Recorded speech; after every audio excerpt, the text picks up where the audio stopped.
Okay, so I want you to forget literally everything you learned in Econ 101. Seriously, because traditional economics, it's wrong. Like dead wrong.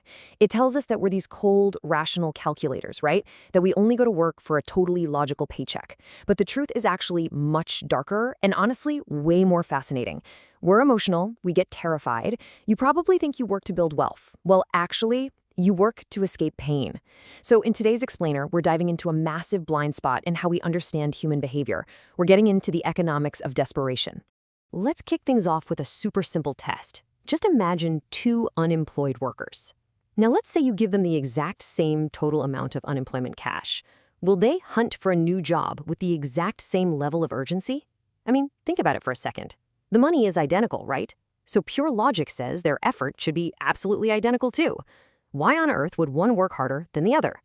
Well, traditional economists look at a scenario exactly like this and go, yes, obviously, because they assume we're all just perfectly rational machines sitting around calculating our total wealth and planning our futures perfectly. But the real-world data just slapped that theory right in the face. The data looks at this and says, absolutely not.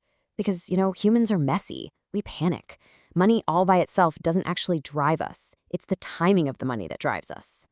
Which brings us to Section 1, the Great Hungarian Experiment. So, economists love their neat little equations, right? But you really can't cram human desperation into a simple math formula. To actually test this out, researchers needed a massive, real-world laboratory, and they found one in the 2005 Hungarian unemployment reform. It turned into this giant, accidental psychological experiment, and the results are going to completely blow your mind. Here's exactly what went down. Pre-2005, Hungary paid its unemployed workers a flat rate. They got the exact same check every single month for 270 days. But then, post-2005, the government decided to change the rhythm. Workers suddenly got a really high payout for the first 90 days, and then the checks dropped and got much smaller from day 90 all the way to day 270. But here is the absolute kicker. The total cash paid out by the government, exactly the same. Not a single penny changed in the final tally. Now, what's really interesting about this slide is the visual gap. Look at the blue line. It's totally flat and steady, right? But the red line is super high early on, and then it takes this really steep drop. But the total area under both lines, the total money, is identical. A traditional economist would look at this and say, well, who cares? The total wealth is identical, so people will search for jobs at the exact same pace. Well, spoiler alert, they didn't. Human behavior completely fractured. Let's move to Section 2, losing hurts more than gaining. This brings us to a hidden psychological bomb right inside the data. It's basically the secret engine of human motivation, and it's something those traditional models just completely ignore. Here it is. We absolutely hate losing. Losing hurts way more than gaining feels good. Getting a pay cut literally feels like a physical injury to us. We can call this the pain of dropping. It completely shifts how we view motivation. See, we don't judge our wealth by looking at our bank balance. We really don't care about absolute numbers. Instead, we judge our current lives by the memory of our last paycheck. If today feels worse than yesterday, we experience actual psychological agony.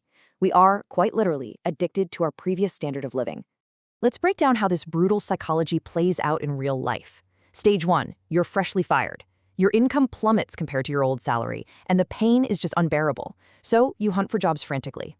But then, Stage 2. Time passes. The pain kind of dulls. You adapt to being broke, the job hunt starts to slow down, and a little laziness creeps in. But then we hit Stage 3. A new unemployment benefit cut is looming, and suddenly, panic triggers a crazy resume sending spree. The memory of that pain comes rushing back, and you just want to avoid the next drop. So the really crucial takeaway here is this. The so-called experts, they've kind of been lying to us. They say we go to work to maximize our lifetime wealth. Nope, the data is super loud and super clear on this. We work to stop the pain of a lifestyle downgrade. We aren't chasing wealth. We're just running away from the drop. We are literally fleeing from our own financial memories. All right, Section 3, the data showdown. Time to look at the numbers. Now, bold claims require bold proof, right? So let's look at the hard, undeniable numbers. And this brilliantly illustrates human panic happening in real time. Just look at those frantic, chaotic spikes on the graph. Those are not data errors. That represents the hazard rates, literally thousands of people desperately firing off resumes all at once. And when exactly do those spikes happen? Not randomly, for sure.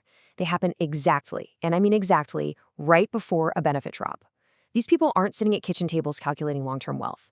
They're reacting out of pure panic to an immediate, terrifying pay cut that's hitting next week. Let's actually compare the two Hungarian systems right before that day 270 cliff. Under the old system, pay was flat, but then it suddenly dropped off a cliff to zero. And the math proves exactly what happened next. A massive, frantic panic spike. People completely lost their minds. But under the new system, pay had already dropped way back at day 90. So by the time day 270 rolled around, people were kinda already used to having less money. The result? Just a mild urgency. It's the exact same future, but totally different behavior. And it's all because the recent memory of wealth was different. The contrast here is just undeniable. That old machine theory, it entirely fails. Humans just do not output a flat, logical job search effort. We operate in human reality. We're driven by memory inertia. We basically only panic when our current comfort is directly threatened, and we relax the second we get used to the pain. But that raises a really interesting question. How long does that memory actually last? Like, how long before we accept a new, poorer reality? Well, the researchers actually ran the math on human adaptation. They tracked the decay of job search urgency and calculated the exact number of days. 216 days. It takes a human being exactly 216 days to completely forget their old lifestyle. After 216 days, the pain of the drop fades, you adapt, and your urgency pretty much vanishes. It's honestly a pretty terrifying metric of human psychology. Okay, section 4, flaws of the perfect model. Let's talk about the blind spots. Now, this research is absolutely groundbreaking, but to be completely objective in this explainer, we have to admit that nothing is flawless. Even this brilliant behavioral study has a blind spot, and we need to look at what it gets wrong. Look, the genius of this paper is unquestionable. It mathematically proves we're emotional creatures, not cold calculators, and it accurately predicts exactly when we'll panic based on past wages. But here's the flaw. The baseline model assumes we are purely hand-to-mouth. It assumes we instantly spend every single dime we get the second we get it. The blind spot is that it ignores the fact that people aren't entirely stupid. If you know a cliff is coming, you save. You build a buffer.